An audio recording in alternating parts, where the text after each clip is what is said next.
Bharatiya Janata party గ్రామ గ్రామానికి వెళ్ళాల్సిన అవసరాన్ని ఎప్పటికైనా తెలంగాణలో సీరియస్‌గా తీసుకోవాల్సింది. వాళ్ళకి బలమున్న చోట, నాయకుడు బలంగా పనిచేసిన చోట సీట్లు సాధించగలిగారు.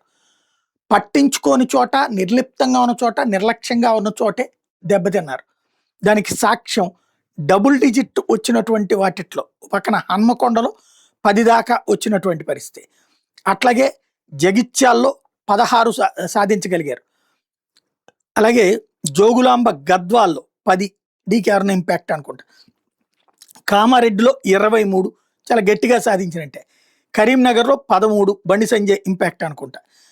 పెద్ద పెద్ద సెట్‌లో చూసుకుంటే ఇవే కనబడుతున్నాయి. తర్వాతన మళ్ళీ డబుల్ డిజిట్ కనబడుతున్నటువంటిది నిర్మల్ 18, నిజామాబాద్ 16, అరవింద్ ఇంపాక్ట్ అనుకుంటా. తర్వాతన రాజన్న సిరిసిల్ల 10 సీట్లు ఎప్పటినుంచో అక్కడ బలం ఉన్నా దాన్ని యూజ్ చేసుకోలేకపోతుంది. మరోవైపు డబుల్ డిజిట్ 11 వచ్చినటువంటిది ఏదైతే సిద్దిపేట ఇకపోతే ఓవరాల్‌గా 195 వచ్చినాయి. 4.95% ఓట్లు.